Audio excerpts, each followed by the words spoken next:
In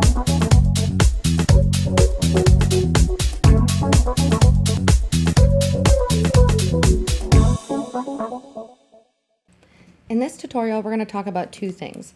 We're going to talk about managing your listings and working with leads. We're going to start out with managing your listings. So in your IDXBroker dashboard, you're going to click on listings. There's going to be 4 different sections to listings that you can manage on the Benchmark Realty TN site.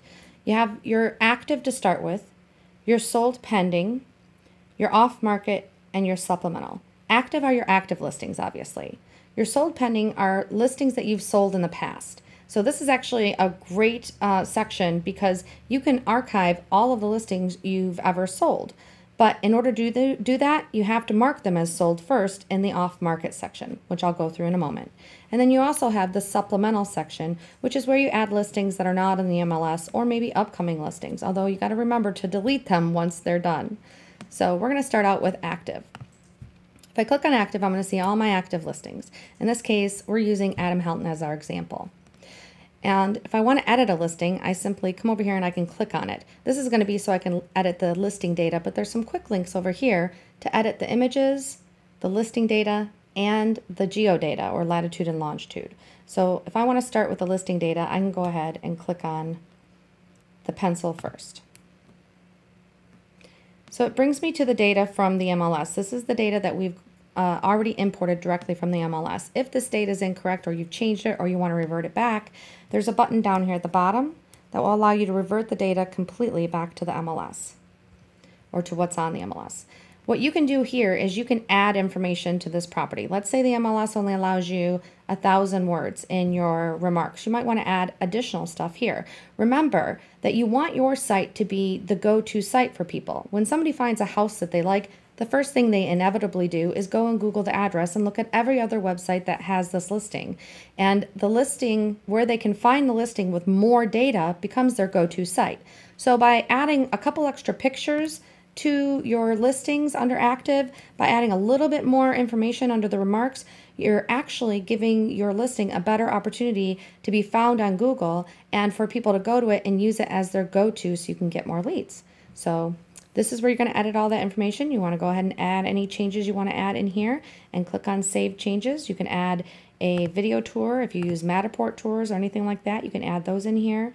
Display it on your feature page, yes or no. We don't use a featured slideshow, so it won't be there. So just keep these two at yes at all times, and then click Save Changes, and you're good.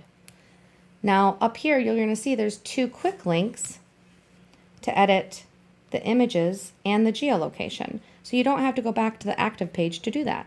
So I'm going to go ahead and click on Edit Images. And now you can see the images that have been pulled through the MLS. So all of your images should be here. You can, if you'd like, rearrange them into a different view. Maybe you want to move this one up and change it to priority 3. You can move these around however you want. You can delete photos if you'd want as well. And then you can also add a new image. So if you want to add a new image, you're going to click on Add New Image here, and then click on Add Files. Then you just choose your files that you want to add. So I'm just going to add nothing here. And then click on Start Upload. Once you notice I have this warning over here. The maximum file size is 1 megabyte. So if your file is over 1 megabyte, you're going to have to reduce it. There's lots of free file reducers online. If you just go to Google and type in file size reducer, you'll find it. So once you've added all of your images, you're going to click on Start Upload, and it's going to upload the image right into here, and then you can drag it into position. The last thing you can do on the active listings is you can edit the geolocation. So if you click on Edit Geolocation, it's going to show you right now where this property is showing on the map. But maybe it's just not perfectly right. So you can do this in 2 different ways. You can put the address in here and click on Lookup, and it's going to adjust it. Or you can use the latitude and longitude. If you don't know what the latitude and longitude is, take your address, go to google.com/maps,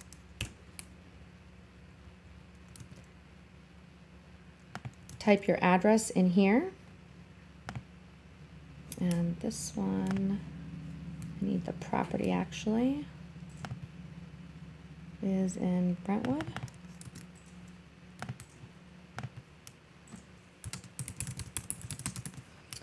So I'm going to go ahead and type it in. I can see this here.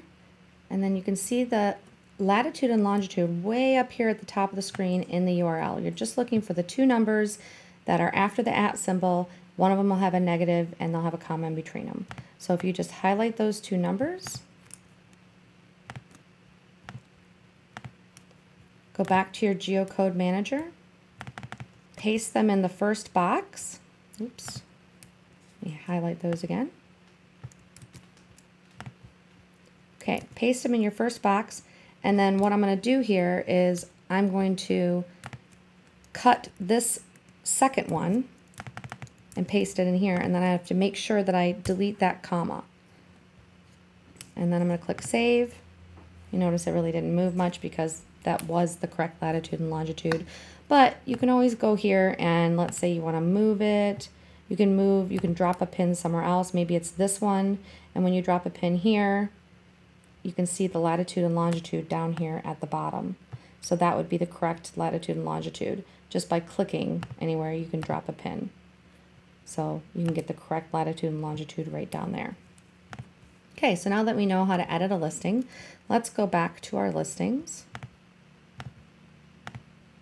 And now let's go over to sold pending. Now, you're going to notice there's no sold pendings in this account. And this is really a common thing because a lot of people didn't realize that they had to do this. So in order to have a list of all of your sold pending properties, which will show up on your bio page, let's actually,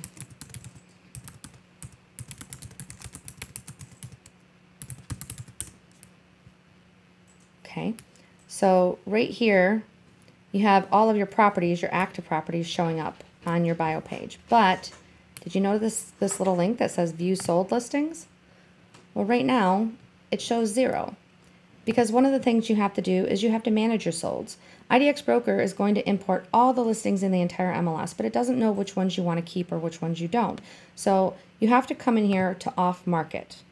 This is going to be the pending sold listings. So here's all of your pending solds. This is only for the listings that you were the listing agent, not the buyer agent. So, but we can use Supplemental to add buyer, and I'll show you how that works in a moment.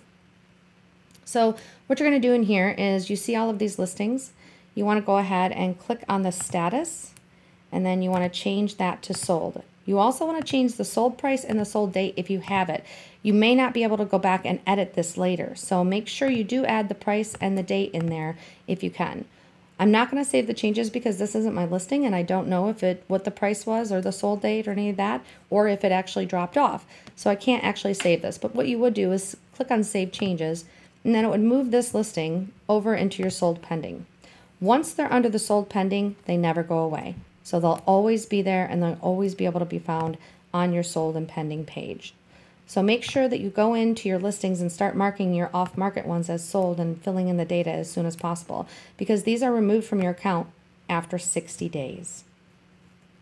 Once they're gone, they can't be recovered. So you want to make sure you always log in at least once every 60 days and change the status. And because these are ever changing, I would recommend logging in every 30 days to change the status on these. Now let's go ahead and go to Supplemental. Supplemental, let's say you want to add the listings that you were the buyer's agent in. Unfortunately, you cannot import these from the MLS because you're the buyer's agent. It technically wasn't your listing. However, you can go into Supplemental and you can create a listing. So you just choose your MLS, put in all of your details. If you're just adding it so it can go on the sold pending page, you might just want to put the type and the street number and the price, and that's it. And then change the status here to sold. Once you do that, come down here and add the property. You don't have to add, you do want to add in the remarks that buyer's agent and put your information in here. That way somebody else can't come back on you and say that you're listing their listing. It's basically saying sold this property in this date. You want to put your sold price and sold date in here, and that you were the buyer's agent for this property. And then you want to save it, and then you want to add an image. So the next step is going to show you to add an image.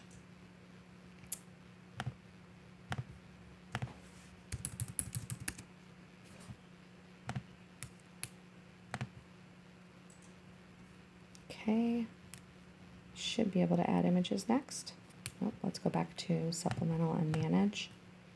There we go. Now I can edit images and I can add a new image. So this is the same process as the active listings.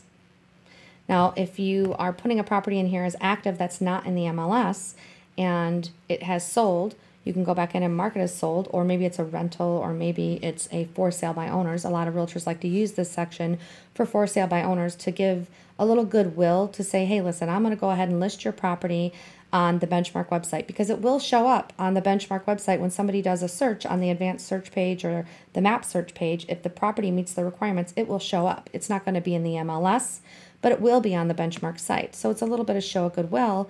And when the person doesn't sell their house, you're the agent that helped them. So they always come back to you. So if a property does, you need to get rid of it out of Supplemental. Make sure that you do keep an eye on this, because you don't want properties showing up from years ago. You want to come here and just click on the delete, the little trash can down here. And then you confirm it and say yes. Yeah, pero...